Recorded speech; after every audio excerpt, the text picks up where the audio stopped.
Le territoire de la CACL compte près de 150 000 habitants. Autant de questions, rumeurs et parfois même de coups de gueule. À l'occasion de la Journée mondiale de l'eau, nous discuterons avec Sébastien, responsable du service eau potable et assainissement, tout de suite dans Face Cam.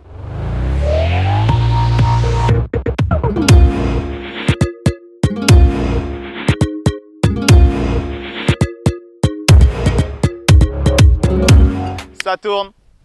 Bonjour Sébastien. Bonjour Livia. Nous le savons, la SGDE, délégataire de services publics sur le territoire de la CACL, est le seul prestataire de services en matière d'eau potable en Guyane.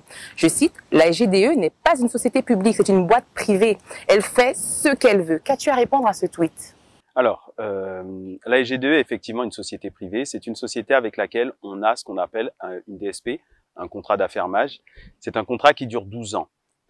Concernant la SGDE ne fait pas ce qu'elle veut. C'est une société qui est contrôlée par les services de la CACL dans le cadre de ce contrat.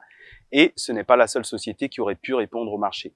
Effectivement, cette DSP, elle est soumise à un marché public qui est, dans notre cas, dans le cas de ce marché, un marché public européen sur lesquels plusieurs sociétés auraient pu répondre.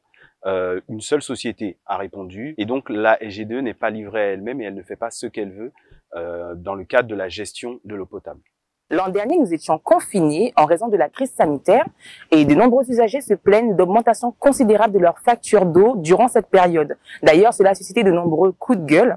Donc, je vais te citer un tweet. Comment l'eau qui tombe du ciel peut coûter aussi cher? Faudrait nous expliquer pourquoi d'une commune à l'autre, les prix sont du simple au double.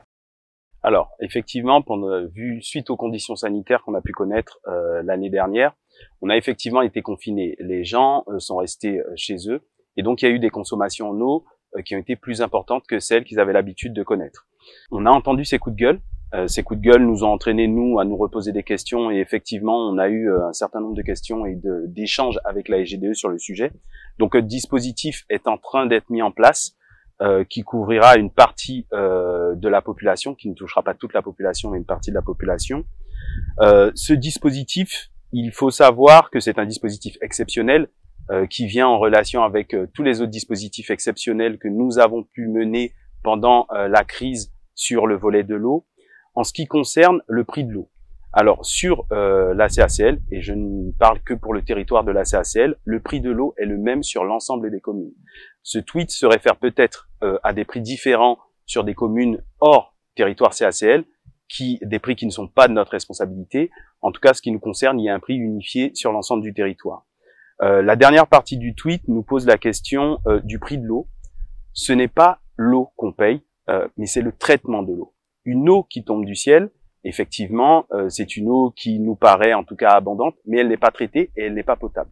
Ce qu'on vient payer aujourd'hui, c'est le traitement et le service qu'il y a derrière pour mettre cette eau à un niveau de potabilisation classique, puisqu'on est régi par une réglementation, et pour pouvoir effectivement derrière faire les investissements qui nous permettent d'amener cette eau au robinet de chaque usager. Pour faciliter l'application des gestes barrières, la CACL a installé des rampes d'accès en eau potable dans les quartiers dits informels. Les habitants pouvaient se ravitailler en eau et cela gratuitement. Paradoxalement, aux autres administrés qui se plaignent de l'augmentation de leurs factures et du prix de l'eau. Donc du coup, ils se demandent qui paye l'eau gratuite qu'on donne dans les lieux défavorisés. Qu'as-tu à répondre à ça ? Alors, effectivement, pendant la crise sanitaire, nous avons installé des rampes sur l'ensemble du territoire. Pour précision, ce n'est pas uniquement les quartiers d'habitat spontané ou les quartiers insalubres qui ont été touchés. Certains quartiers qui ne sont pas insalubres et qui ne sont pas de l'habitat spontané ont été effectivement touchés aussi par la mise en place de ces rampes d'accès. Ces rampes d'accès viennent effectivement répondre à une première question, qui est la question de comment on apporte l'eau à ces personnes. Puisqu'on le sait, lors de la crise Covid, il y avait cette problématique de se laver les mains, les gestes barrières, donc on venait apporter une première réponse qu'on est venu renforcer effectivement aussi avec l'ARS qui a fait des distributions de savon. Sur la question du prix, de qui paye, on a dans le cadre de la mise en place de ces rampes d'accès une convention avec les services de l'État qui nous ont subventionnés. Donc une grande partie des dépenses liées à l'installation et aux consommations de ces rampes, une grande partie des dépenses sont prises en charge par cette convention avec l'État. Une partie des dépenses ont également été prises en charge par la SGDE dans le cadre de ses fonds propres. Et effectivement, il reste un reste à charge de la SGDE qui va venir quelque part gréver nos investissements, mais qui ne se répercute pas sur le prix de la facture des usagers communs, des usagers qu'on a quotidiennement sur notre contrat. Sébastien, la CACL compte à ce jour 6 usines d'eau potable, 15 réservoirs d'eau pour 1200 km de réseau de canalisation. Si demain, une usine ne fonctionne plus, combien de temps je ne vais plus pouvoir faire de shampoing ou me laver? Ça dépend de l'endroit où tu habites. Cayenne, j'habite Cayenne. Alors, ça ne devrait pas excéder plus d'1 ou 2 heures, puisque les 2 grosses usines que nous avons sur le territoire sont interconnectées. Et Matiti a aussi été construite pour pouvoir secourir l'usine de la Comté en cas d'avarie. D'accord. Merci Sébastien. De rien.